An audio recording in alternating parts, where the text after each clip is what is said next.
Welcome back to the Candy Colored Studio. I'm artist Katrina Berg, and I'm here with my dear friend, Mary Brickey.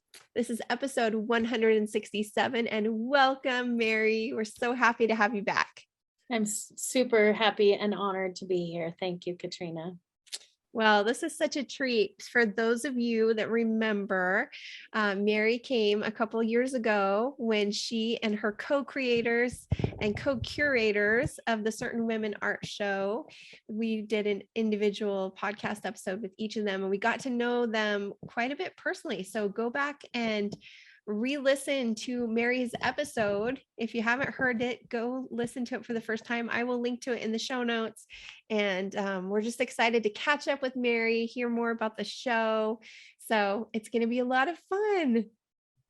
Yeah, we're going to have a great time. We're going to have a great time. So I think one of the first big things that people don't realize is when you have a show of this magnitude, you and I keep using that word magnitude. I mean, 140 artists, right?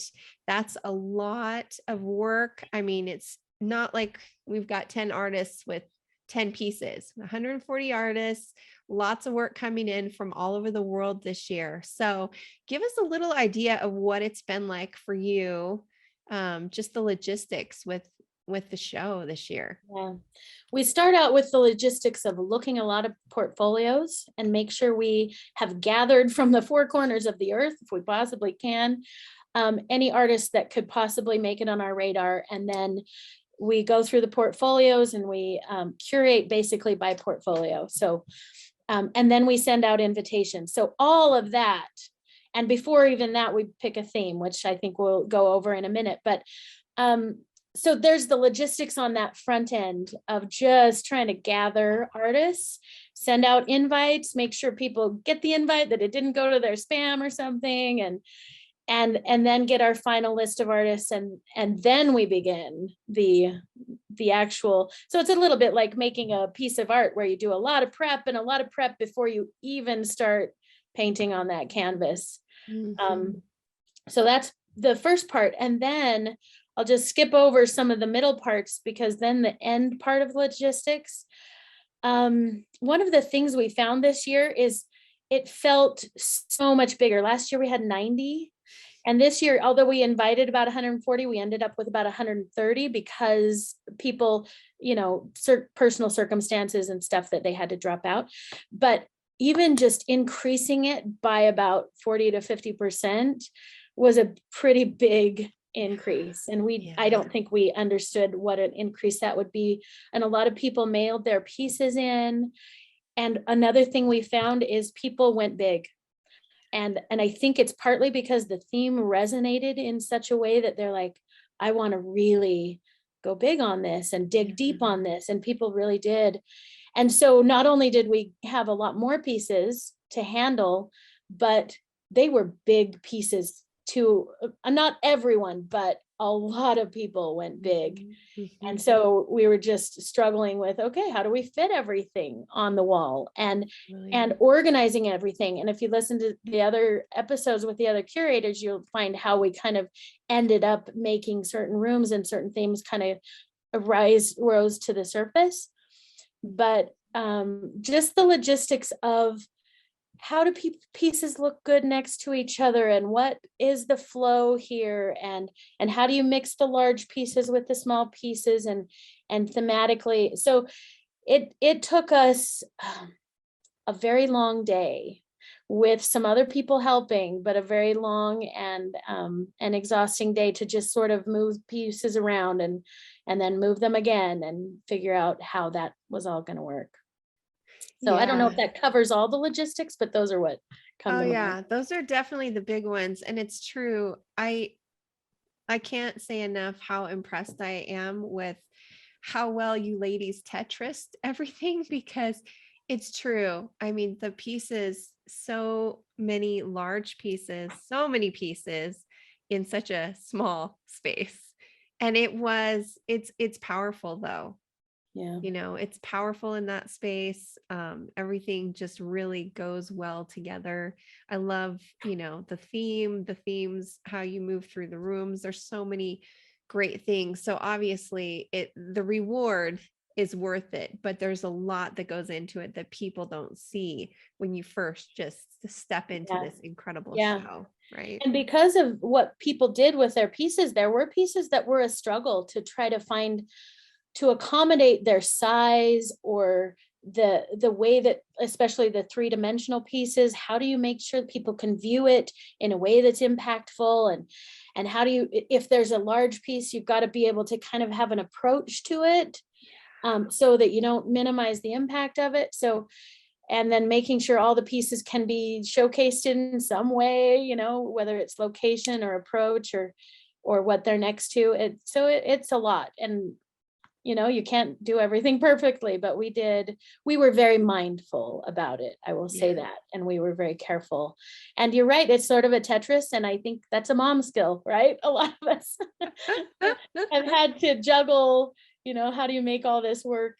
And so we drew on our mom skills, I think. That's amazing. Mhm. Well done. Well Thank done. Seriously, you ladies are amazing. Well, let's talk a little bit about the theme.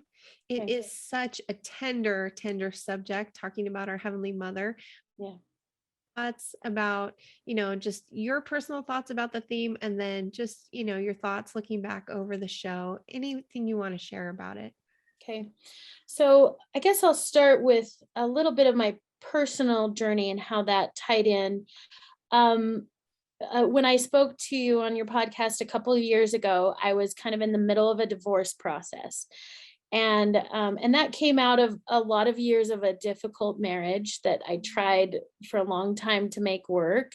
And it wasn't.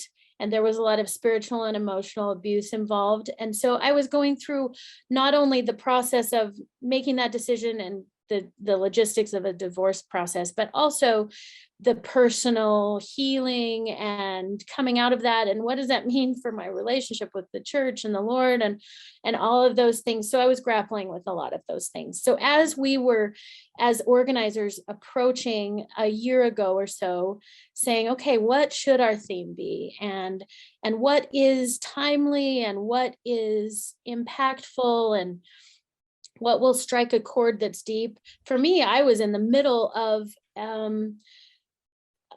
the process of grappling with woman's role in the home, and woman's role in the church, and a woman's role in the eternities even, and do I cancel my ceiling, and all of those questions were very present for me. And as I was diving into those topics, I ended up, in the natural course of things, doing a lot of research about Heavenly Mother and the divine feminine. And for me, the connection was obvious. I don't know if it's obvious to everyone, but for me, it was a natural yearning for, where is my divinity, and how do I relate to divinity, and how can I relate maybe on a different new level for myself personally, to the divine, and finding that in myself, and also finding it in heaven, and all of those things were part of my process.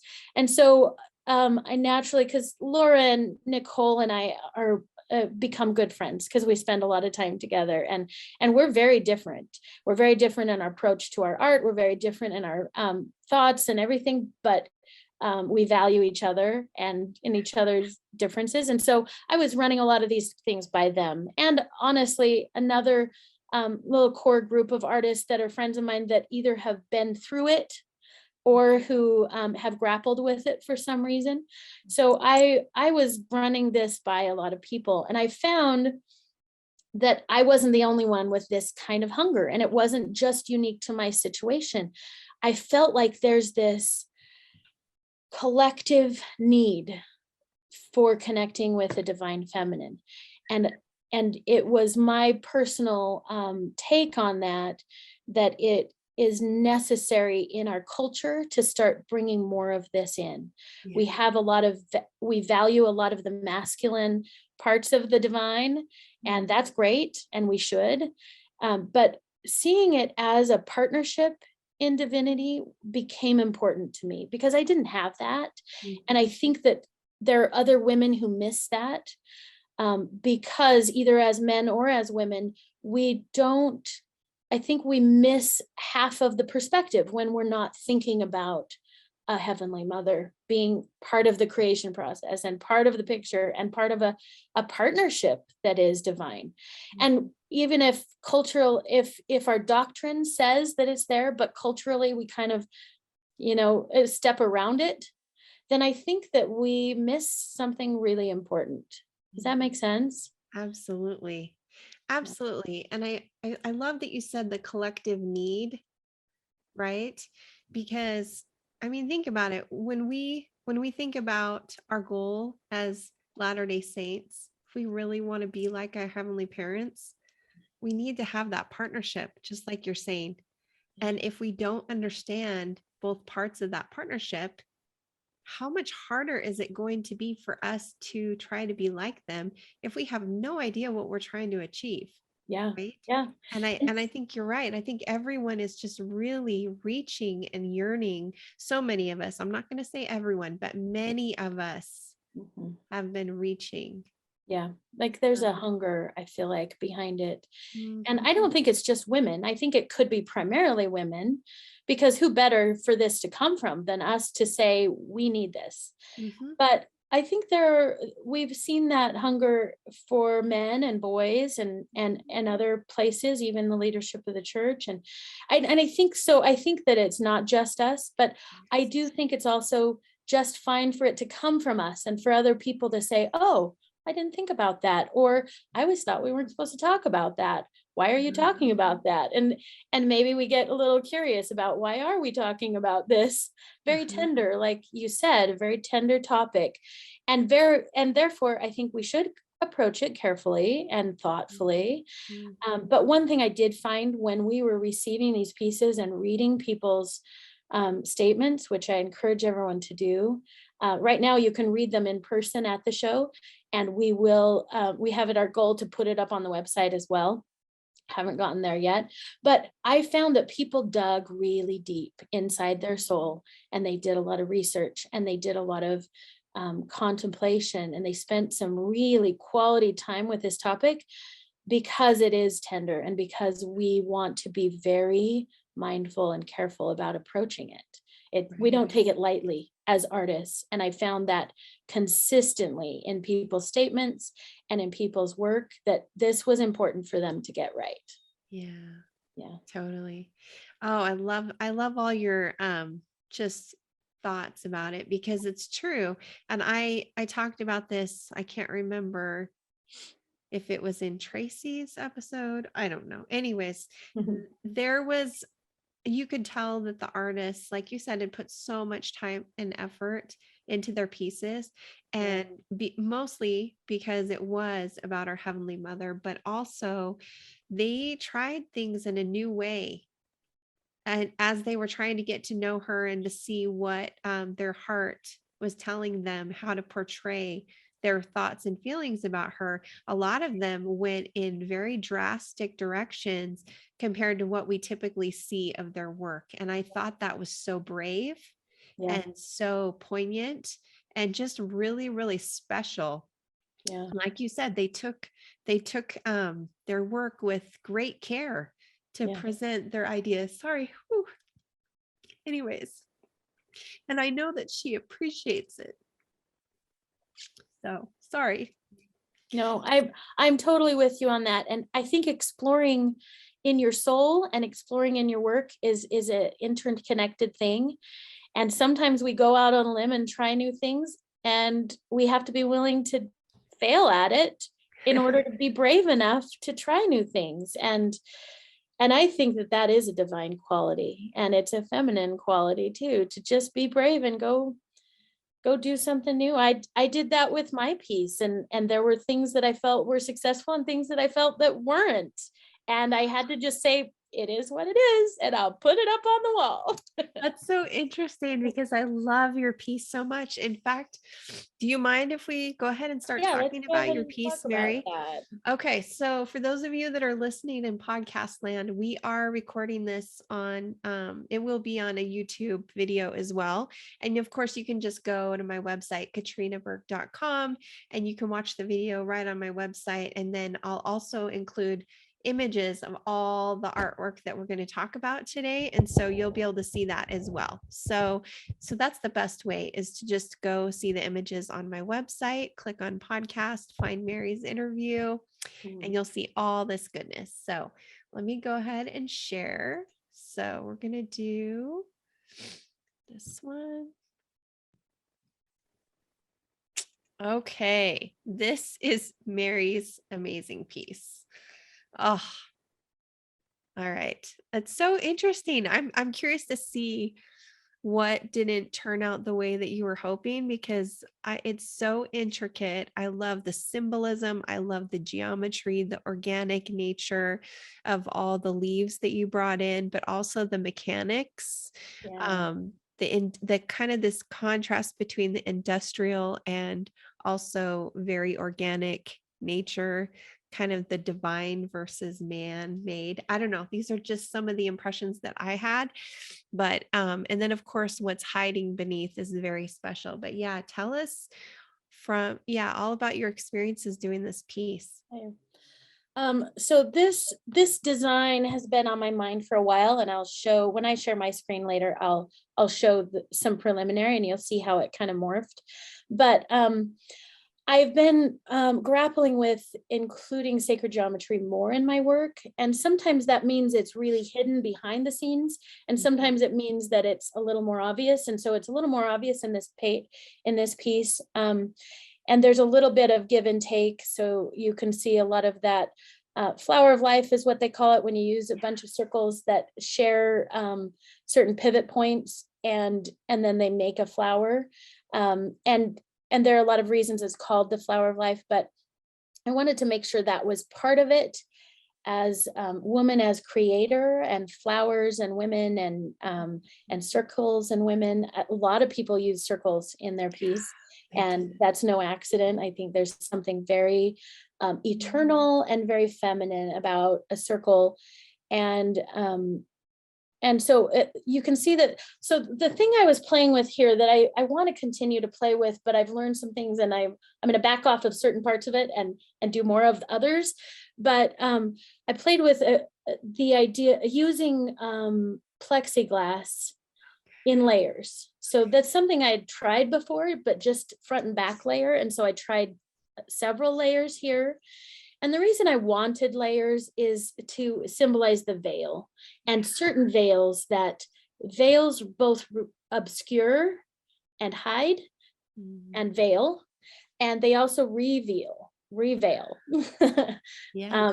So they reveal things, especially as we open one veil and see what the next veil is sort of kind of suggesting to us. And that's kind of what I wanted to do. So you have a layer that's really obvious in the front, and then there's something. So that first layer is the sculpting in the front with the leaves and plants, and that side of creation is all part of that. But nothing perfect. There's a lot of things that I didn't mind keeping the imperfections of, like the cracks and everything. And I wanted to make sure that that's okay. That imperfection is okay, because that's part of process. Process can't be perfect, or it can't be a process. But then the next layer has the hoops of circles that have some sacred geometry, and then also the marker that is the sacred geometry bones of things. And you can see lines that I've obscured and revealed. And I also used, it's pretty subtle, and I'm not sure if it comes out as strongly as I kind of wanted it to, but I used the idea of string art to use copper wire and also fishing line, because I wanted it to be more subtle, and maybe it's a little too subtle. But it makes a yin and yang shape is what it does. And so that's the idea of balance, and it's the idea of two sides to everything. And there are a lot of ideas in there that we don't have to go into, but I did want to build that in as an idea that comes from different cultures, but we all have something in every culture that has something to do with that. I also wanted those strings to kind of have their shadows play a part as well, because I love the idea that shadow mirrors a shape, but also tells us other things like the angle of the light and some other things that are otherwise invisible. And I knew on one level that there would be parts of that would be out of my control, like the angle of the light in the room and all that stuff. But I also still wanted that to be a part of the piece. And so if you look, you can see that the strings and other things on the first layers will cast a shadow on that back layer, which is copper foil. And then the layer that you kind of alluded to is, I wanted her to be very subtle, but you can kind of see the image of a woman. And one of the reasons this piece is a departure for me is because usually I'm more representational and more I'm focused more on the figure and more on that. And I didn't want that to be the focus here, except as oh wait, I think she's there somewhere. Because I think that's how we relate to the divine feminine a lot. If we're looking for the patterns, we're going to see her, but she's pretty easy to miss, I think, especially in scripture, and she's easy to miss in culture, and women sometimes are easy to miss because we don't shout the loudest and we don't always put ourselves on the front layer, but so that's kind of part of what I wanted to communicate as well. But she is there creating, and you can kind of see lower than center in the piece, there's kind of a flower that I emphasized a little more, and there's an eye shape, which is also a Vesica Pisces. And you can kind of see her hand there with a seed, that seed of life that's also a flower of life. And so her hand is in the creation of things. And the Vesica Pisces is the shape that is made when two circles overlap each other. It's that eye shape, although here it's on its side. It also is the womb of life and the womb of creation. And it's also there to symbolize Christ as well in a lot of ancient art. But the womb being the place of creation, and it has a lot of ramifications across the board. But I like that idea of these two circles that meet, and the place of their meeting is that Vesica Pisces. Yeah. Anyway.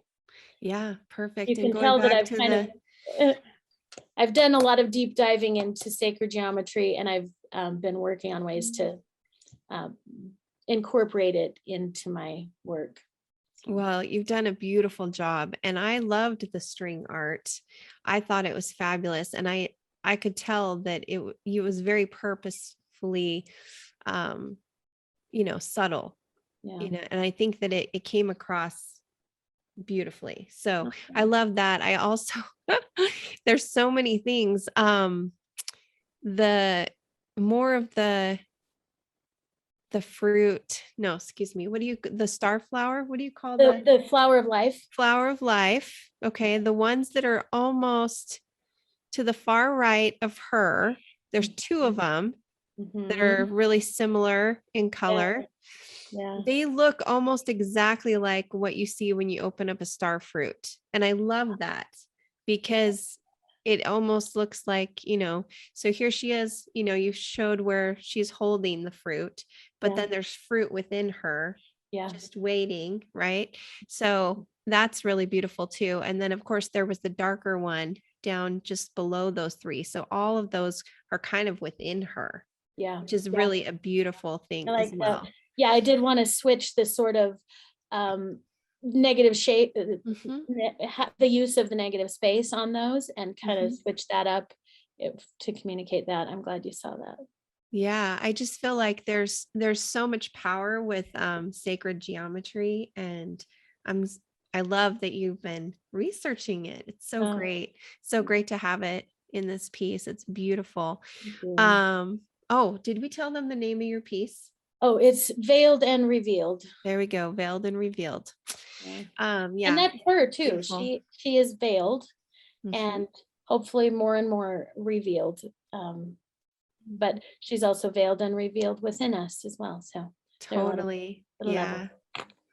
Oh, it's wonderful, Mary. Well done. Well Thank you. done. I I love that appreciate that. piece. And you've already sold that piece, haven't you?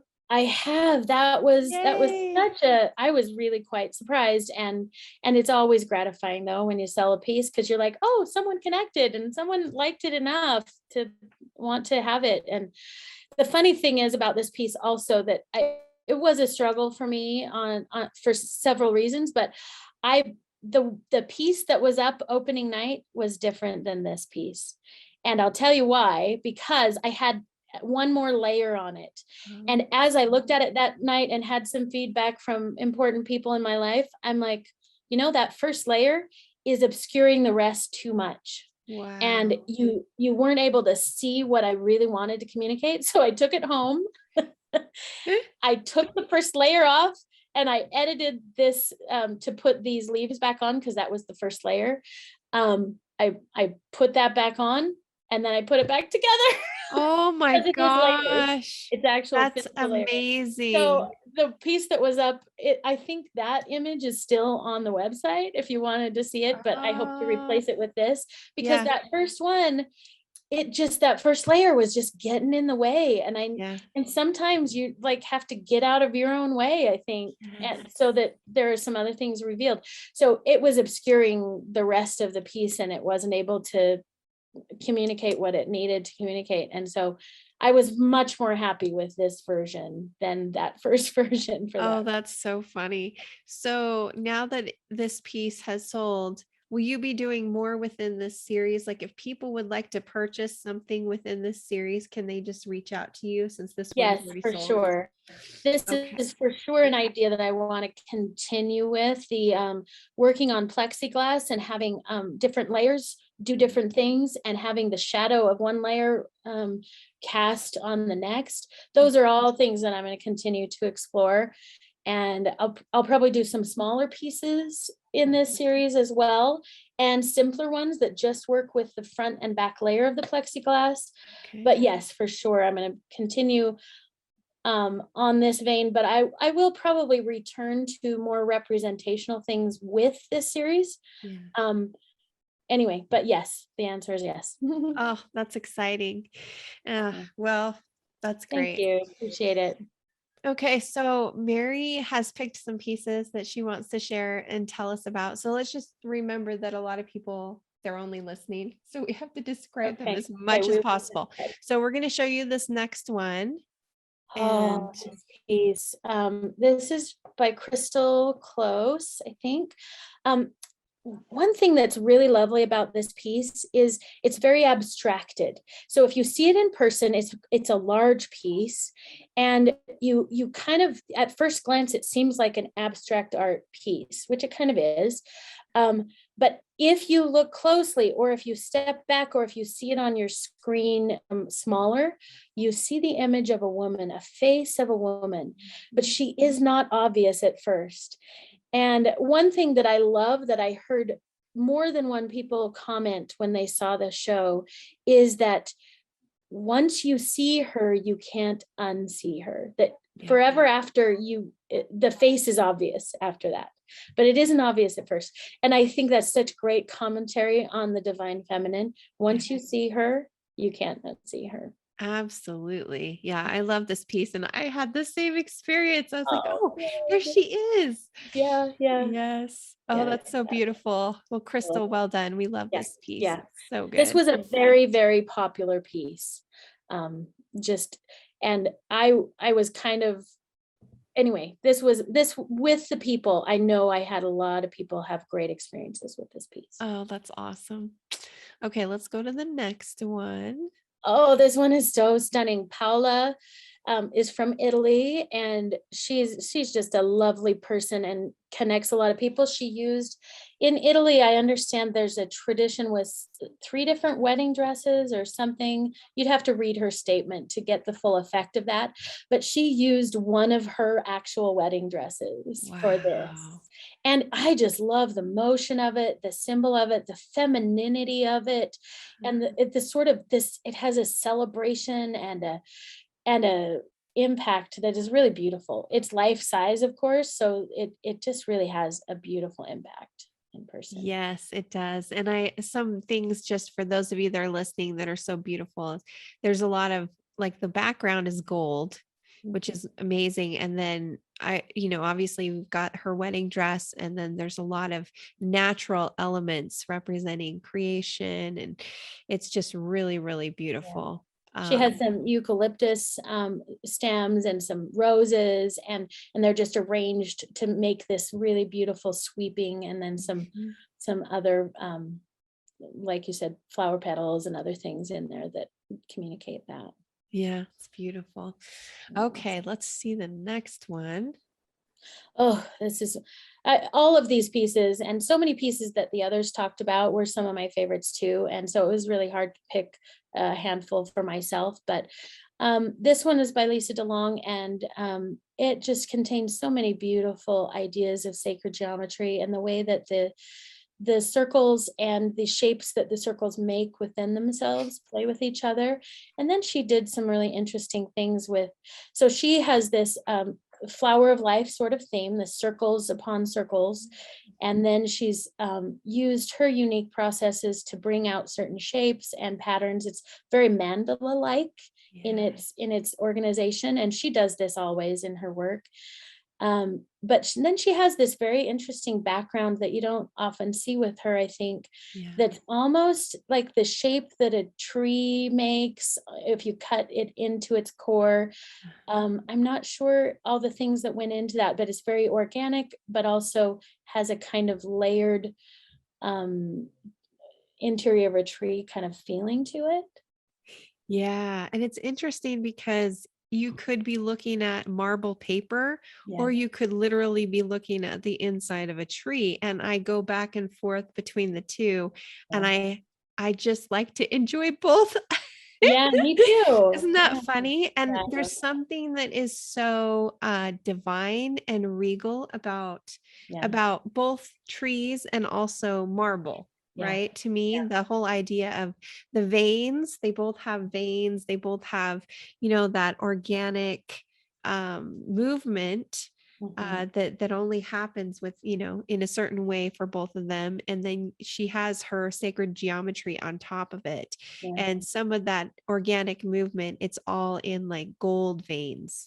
And so Yeah. that's amazing. There's other colors too, but that's predominantly what the Typical of the organic movement is. And that's just, it's stunning. And I love everything that Lisa does, but this piece is really special.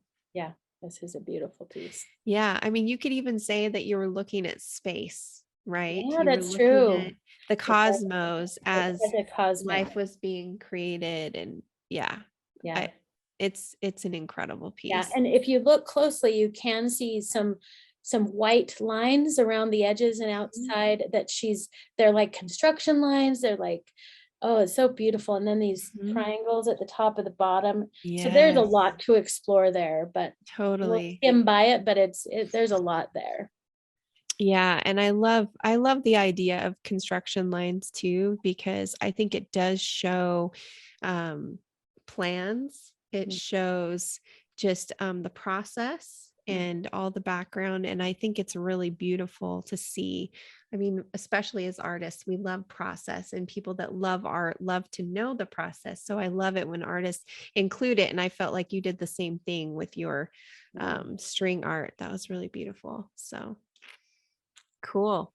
Nice. Very fun. Okay, so that's Lisa's. Oh, this is so cool. Um, if you know, so this art is made out of wood, and Mhm. she goes to great lengths, and she's like this construction tough woman. And that's part of what I love about this is Yeah. you don't think always that a woman quality is sort of a rough and tumble and cutting up wood and everything, but I love that she's embraced that. Yeah. And this, I just love the composition of this piece. It's called Hannah's Gift, and it has a robe, and a lot of blue and white is sort of the theme colors, and some gold. And then she's got some really subtle imagery on some of these wood blocks. It's all constructed of wood blocks. And so it's a very heavy piece, and it's kind of large. I can't remember how big it is, maybe 24 by 36 or maybe a little bit bigger. Yeah, it's Um, pretty big. Anyway, I just love, there's some sort of natural variation. She hasn't tried to be really clean with her painting on it. And so there's some really lovely, almost distressed quality to some of it. And then there's some figurative suggested pieces in the wood. There's just so much I love about this piece. One of them Yeah. I would love to take home with I me. know, right? Rebecca always does such a beautiful job, but I really feel like she went above and beyond with this particular piece. Something that I love are the little people that you see hidden. So there's the robe, and then the background behind the robe is white. It's a sea of white, all these little pieces together. And Rebecca, she kind of creates mosaics with wood, and then Mary's right. She'll add paint. To kind of emphasize certain things, but you can see the little people, and that is really special. And then of course the gold, she does a lot with geometry as well. And so you have, her illustration, this organic shape that's contrasting between all the geometry throughout the rest of the piece. And I do love the distressed part of it. Just makes it so organic and real. And yeah, it's just a beautiful, beautiful piece. Really is beautiful. I love also generally in her work, and especially in this piece, how she uses the symbol of just an object. She often does it like chairs or something, but I love how the robe is a symbol of so many other things. Yes, totally. Oh, well done, Rebecca. Okay.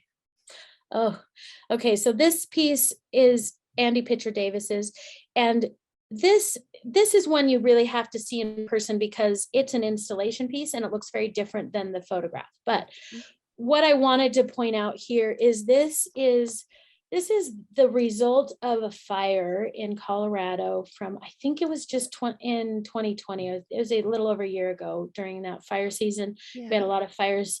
And her property and many of her friends and family burned down.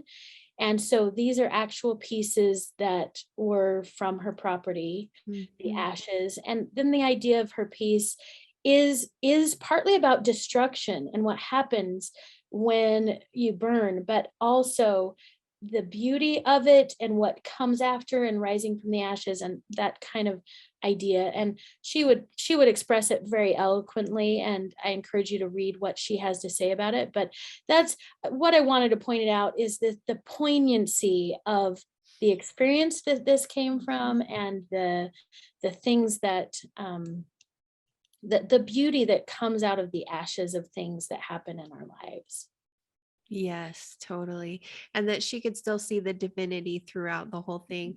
I'm guessing she hand did all the calligraphy. I believe you're right. You can kind of see, I think you're right about that. You can also see on this piece, so for those who are not looking at it, there is this hand calligraphy, and then there's this empty space that the words are edited out of that space, not edited out of, but kept away from that space, where there's a burned charcoal piece, and then there's a couple of glass kinds of pieces that also is a result of burning. And then she has this line down the middle coming down to that charcoal piece that's the mark is made from the charcoal too, which is quite lovely as well. Yeah, it's very powerful. It's a beautiful piece. Well done, Andy. Oh, thank you for sharing that one. And yes, well done, Andy. Okay. Oh, this piece is so beautiful. Just love there's so much geometry.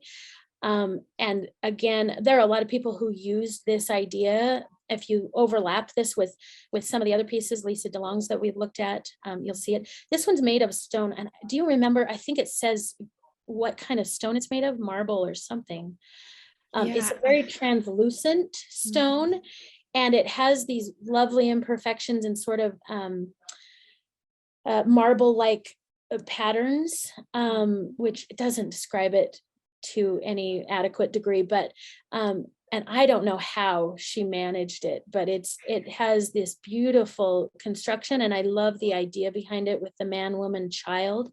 And there's a womb quality to the way the child is placed, and the partnership that is is revealed here is really beautiful. The placement of their hands has a lot of beautiful symbols. So it's a man, woman, and child. And the child is in embryo, and so there's some lovely things about that. And then she incorporates that with the sacred geometry, and even just a touch of color, just enough color to really highlight some things. It's really a beautiful three-dimensional piece. Yes, it's very powerful. And you're right. There's just the color is very sparing, but very well placed. And I love how the intensity starts right basically between the two of them. Again, Yeah. showing that divine partnership, and then it gets more pastel going away from them. And I think that that's actually really, really powerful. Yeah, it's really So beautiful. yes, such a pretty piece. Yes, so good. Okay, next one. Oh, so Heather Graham, I think if you follow her art, you'll find that she has made a lot of leaps in the last few years. This piece is one that I really encourage people to try to see in person. It's a triptych and a diptych. So she has the diptych in the front and the doors open, and her husband is a master frame maker. He's the man behind Masterwork Frames. And so he specially constructed this for her. And so the front one, the doors open, so that tree, so you see at the top of the screen, the tree split in two, and then you open up that tree, and then it becomes a triptych. And you see the other aspects of creation and these important other parts of creation if you open it. And you can kind of leave the wing doors open a little bit and see everything at once. And it's a really beautiful piece. And it's one of the pieces that I felt like she took her work to the next level on this piece. And there's some really beautiful elements. Absolutely. Yeah, just when I saw the images, I got so excited. But then when you get to Mhm. see it in real life with the frame, and if Right. it were me and if it was in my home, I think every week I would present it in a different way. You know how Yeah. kids like to move things around? That's totally Yeah. me. And yeah, some days I would have both doors closed. Someday I would have one door open. You know what I'm saying? Like I would change it every week just so that we could experience it. And yeah, what I also loved about this piece, you talked about how her sweet husband created the frame for her. And again, look at that beautiful partnership that Yeah. the two of them worked on, Michael and Heather together. And that was really, really special to see that come to be. And yeah. Well done, Heather. We love it. It's just absolutely incredible. So, okay. Okay, this piece is really impactful in person because it's quite large. So it's larger than life hands. So it's really fun. This piece depicts different generations of women's hands, and they're intertwining with each other and interacting in certain ways. You can see them all making a very similar motion, which is a sign language motion, if I'm not wrong. And I love the interconnectedness of hands and what hands symbolize.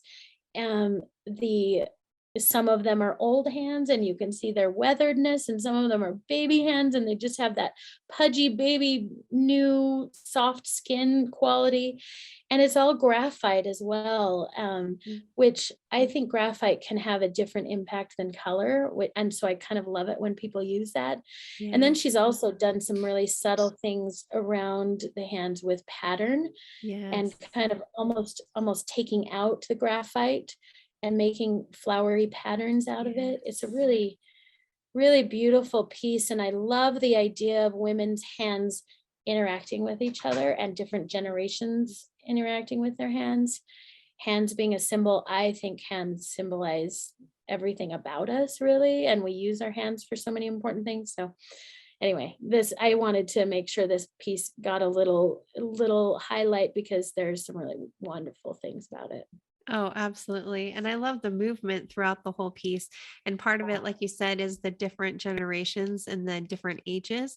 It also, like you said, she ties in the really organic and light and airy flowers throughout the piece. And then I don't know if it's meant to be hair in the top left corner, Yeah. but to me, that is like the movement of hair. And that's really beautiful as well. I love just her usage of light and shadow. I mean, that just gets me every time. And one of the women, her ring, a couple of them have rings, but Yeah. one is kind of in the center and just really stands out, and that's really special too. So there's just some really stunning little highlights throughout the whole piece. It's beautiful. Beautiful. Thank you. Okay, was that, I think we, I we think got one there's more. one more. We got And Karen's. yeah, Karen's piece is so stunning, and another one that I would have loved to take home with me. But I generally love Karen's work and the way she used birds as a symbol of so many things. And I love how she's incorporated. So you see a bird that is made of, it's a gold toned bird, and it has this halo over it, and it has a cross, um, using negative space inside of it. And then you have a nest, which is so important for women, and the idea of both the home and the children incorporated in that. And there's leaves around the edges. I could sit and look at the way she constructed this nest for hours. Just the way she does the back part of the nest has the sort of straw elements are made of light negative space, and then the front part is, it has, she's flipped it. And I just love the visual patterns and the way she uses design. I always find so compelling.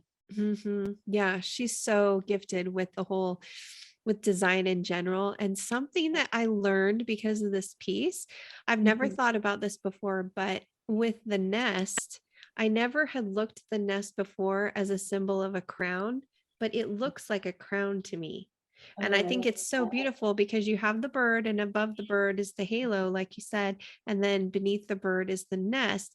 And there's this Oh, perfect mirror, you know, mhm. of that nest and Yeah. crown. And I don't know, there's just something Oh, I love powerful. that. Isn't that fun? You And know, I that's have, really beautiful. And I hadn't made that connection either, but there's the connection with the crown of thorns, and there's the Mhm. connection with the Yes, nest being the home, and the home is a crown of sorts as well. Look Mhm. at those eggs. I Yes, didn't notice at first until I'd seen it a few times, but you see the continents on those yes, eggs.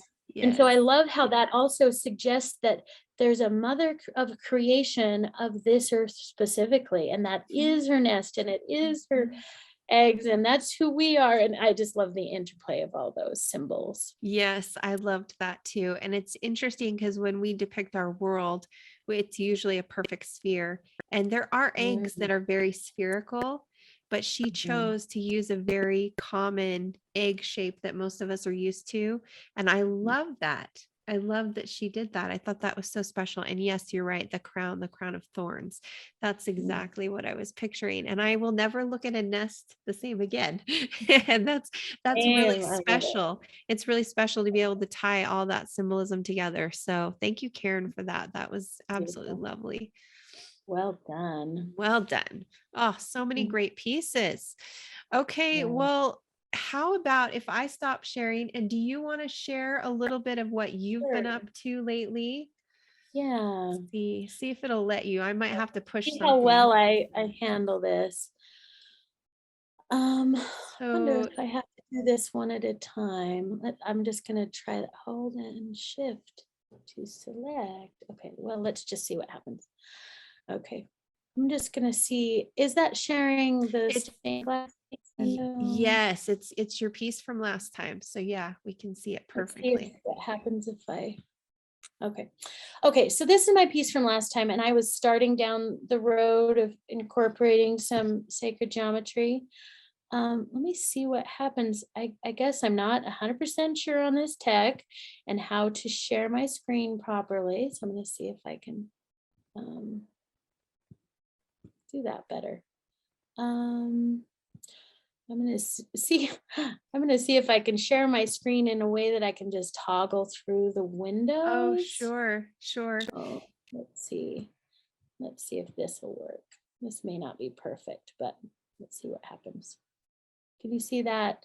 So we can see a list of images. Okay, is that all you're seeing still? Okay, then Yes. that won't be helpful. I'm Okay, sorry. so I'll do it this way and it'll be fine. So here's another piece. I'm going to share just some more preliminary work that Yeah. I'm working through. So this is a piece that incorporates a lot of sacred geometry, and I'm kind of exploring duality of ideas in some of these, knowledge and intuition. You kind of see on the right hand side some of the dual ideas that I'm playing with. This piece has not been realized, but it's just a preliminary. And The is this idea of right out of your sketchbook, Mary? yeah, although I did a little more finished version for a project I was doing, but it's slightly more finished than a sketchbook piece, but yeah, it is from my sketchbook. Awesome. And you can kind of see the eye there. It's meant to be a stained glass window behind her, and making the shape of an eye, which has to do with intuition and knowledge. And there's books there that have to do with knowledge, and then the fire has to do with intuition, and there's sort of an ascending and descending and revealing and obscuring and some other ideas there that I wanted, that maybe I will realize at some point, the full realization of it. Yeah. I'm having a hard time with the I'm getting back excited to to my see that one. That's a great, here. I love where it's going. And then let's see. I was gonna do the other version. Let's do this one. Are you seeing the a sort of seascape sort of scene? Yes. So this one is the same kind of idea, just exploring dualities and exploring sacred geometry and how that can construct a piece powerfully. And this one, I really wanted a really peaceful sort of breathing space. 2020 was kind of a take a deep breath for a lot of us, and maybe even globally, like, let's focus on just taking a deep breath here. And so I wanted this to kind of be this breathing room and this centerpiece that where there's almost nothing going on in the middle. Everything that is interesting is kind of off the edges, and that's purposeful. This is a piece that's still in progress as well, but I've started putting it on canvas. So is that one good? So that one's going to be a painting. Yeah, this one is, I have a painting going. We'll see if the painting works out and if I want to do something a little different. What I'm not sure about yet is if I can incorporate some of the construction lines in the painting. So we'll see how that plays out. But it is, I've started the second layer of that painting. Cool. So, and then this one is the preliminary for the piece for the Certain Women show. And so, not that we have to look at both at the same time, but you can kind of see how the ideas are all there. But I did change up some things. And I did have a little more of a tree, the tree idea, which is the two trees and the creation of the tree of life and all of those things incorporated there. And so you can kind of, if you're looking at your screen, you can see that I did a little more emphasis on the concentric circles that grow out of each other, and they have a relationship proportionally that is the golden mean. And then I did emphasize a little more of that yin and yang in this one. And she is much more obvious in this piece as well. So I still might play with some of those ideas and see if something different happens as I play with the same jumping off point here. But this was, you can see the preliminary design of that piece. And so I don't know, maybe it's interesting to see how a piece morphs and change. I always find that interesting with other people's work, is how did it change for you? Yeah, and I like this piece too. I like the way that the direction it went for the show, but I'd love to see this one finished as well. They're both amazing. And the funny thing is that in many ways I liked this better, but for whatever reason, the way that piece morphed, it changed its direction. And so there's part of me who was like, let's return to this because I still want to do this. Yeah. So we'll see what comes comes That's of it. awesome. Well, that's what I love about working in series, right? You can just take Yeah. different breaths from the whole, like all the different ideas. Yeah. So Yeah. cool. This piece, just a nod to some of the work that I do. It's just practice. It's really just, this is based off of a sculpture, and I'm playing with some ideas here that end up being incorporated in my work, but you don't always see how whether that's obvious. Did that minimize? I don't even know. Oh no, you're good. We can still see it. Okay. It's a beautiful sketch, Mary. It's beautiful. So just a sketch out of my sketchbook, just practicing and working out how to communicate shadows, and how do you also have some complexity in the shadows as well. So Yeah. I'm still struggling with the whole screen share thing, but You're getting doing there. great. I think you're doing great. That's probably enough, but I'll show this.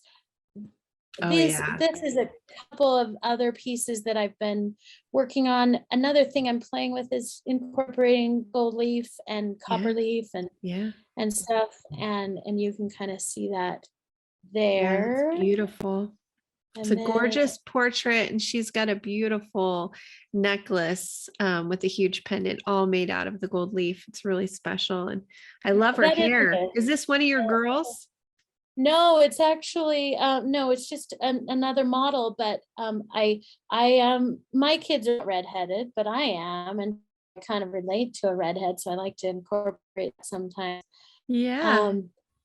And then this piece is another one, same, you can see that it's a companion piece, and I must have repainted this several times. I'm still learning how to do skin tones that are not my own, and so I'm still struggling with it. But I wanted to make sure I don't neglect other skin tones that are not my own. But I also am playing a little bit with pattern and some things like that with the gold leaf. So this is a Black woman who's quite lovely, and I think I repainted her skin like 5 times trying to get it did right. A great job. Thank you. Seriously, her nose, her lips, like, yeah, it's pretty darn amazing, Mary. Thank you. So I'm still playing with some things. I also played with a little texture on that pattern that is in the shawl that she's kind of holding up. And so I played with the texture of it, and also with the gold leaf. So this is me. I'm still exploring.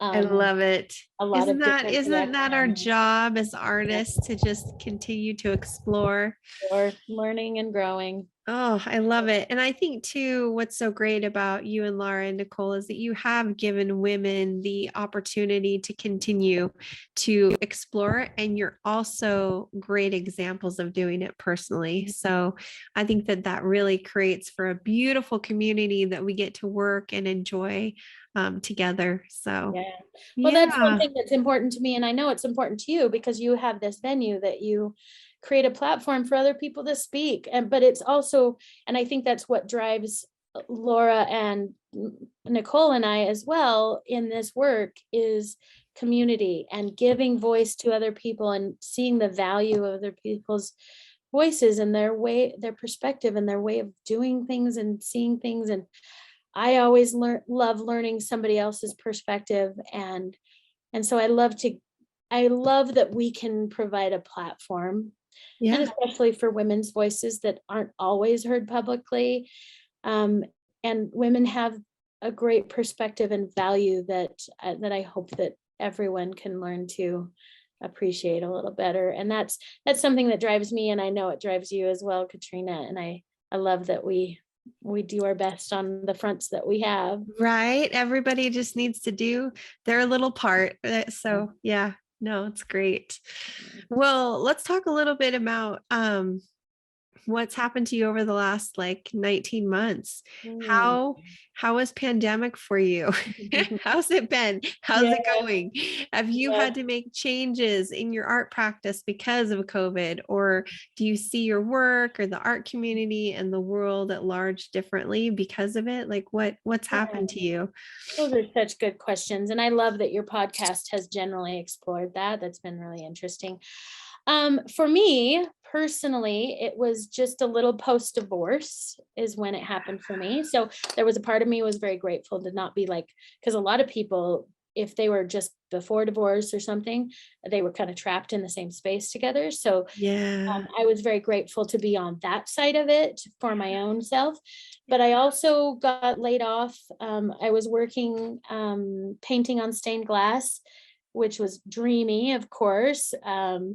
And but of course a lot of things like that dried up, and so I was in the same boat with a lot of people and being unemployed in Greenland. Oh um, man. so I was unemployed for a long period of time, and so there were a lot of financial negotiations to make and trying to navigate that whole thing.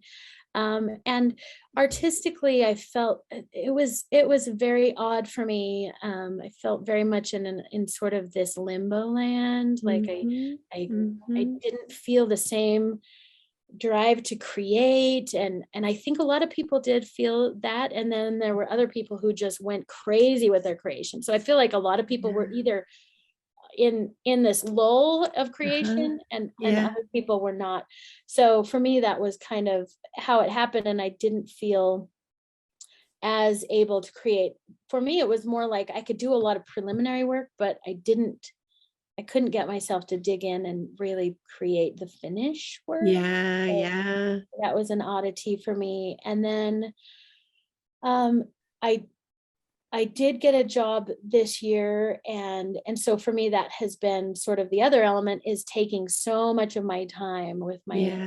my employment that I didn't have as much time to give it. And then of course I have children and other things to take my time as well. So my creation, I have felt like my ability to put out work has been pretty minimal, but I've also grown as a, Mhm. and that's one of the things that I think a lot of people experienced with COVID, is this sort of contraction of the scope of your life. And I'm Mhm. a very social person, and I love getting together with other artists, especially, and other people.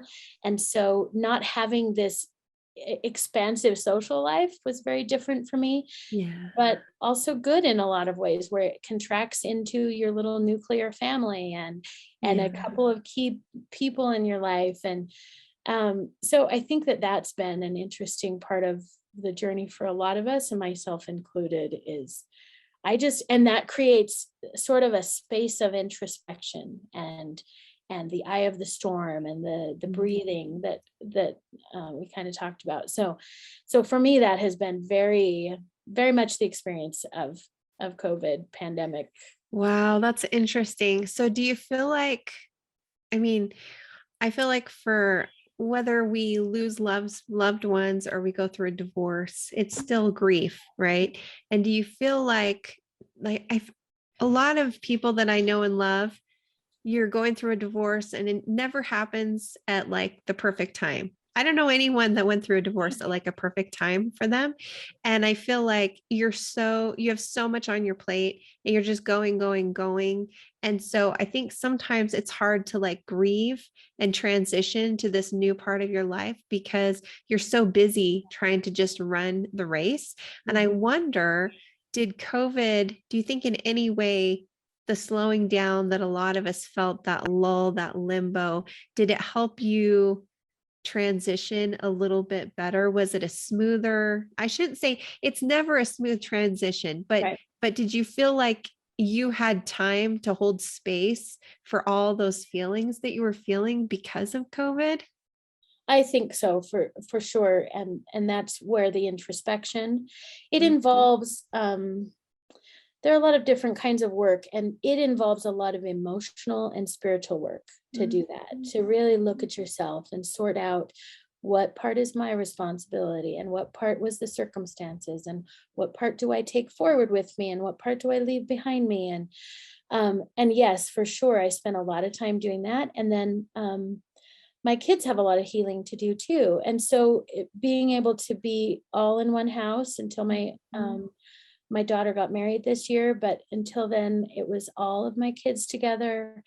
And so it was a nice little space of time where we could go on that journey together in many ways and be isolated from a lot of the outside things that do impose on our lives and make us busy and frantic and listening to too many wavelengths and Yeah.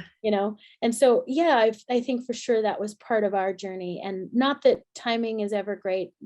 I mean, I don't think anybody ever rejoices that divorce is a thing, except when you have a marriage that's worse than the divorce.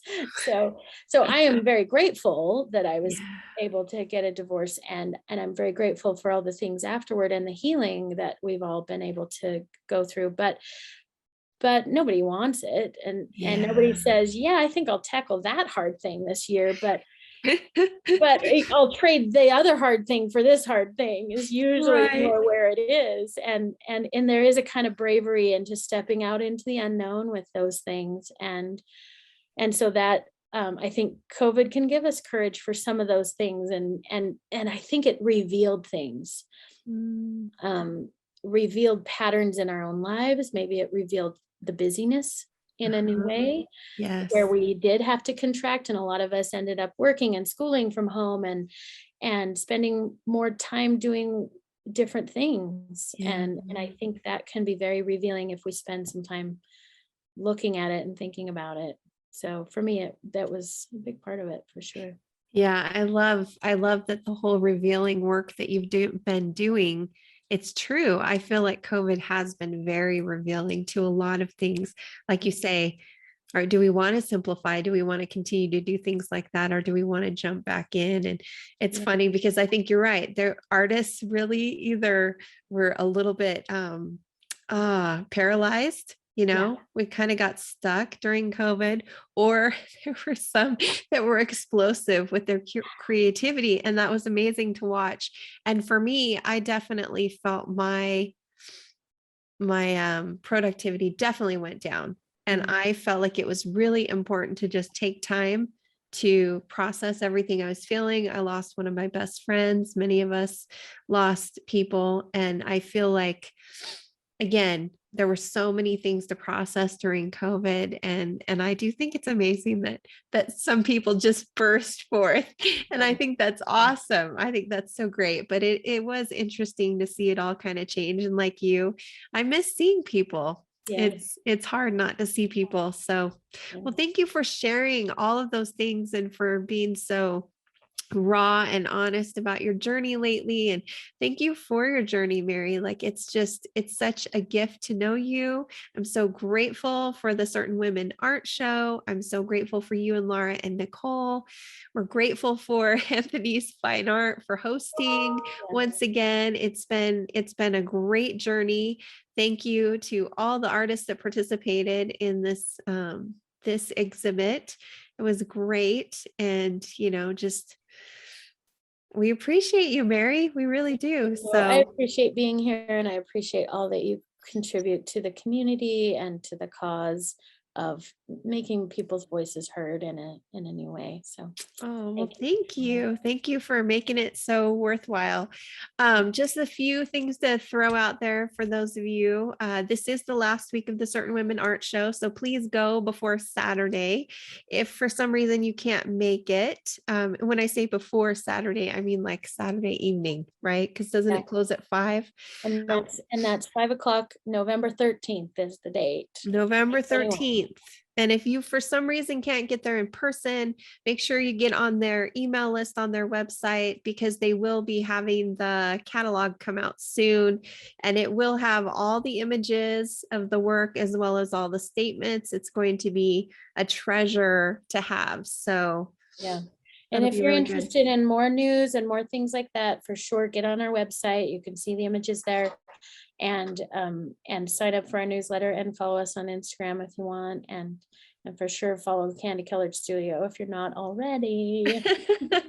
You're so awesome. Yes, so many good things. Well, thanks for being with us today, Mary. You're such a joy. And just thank you to our listeners.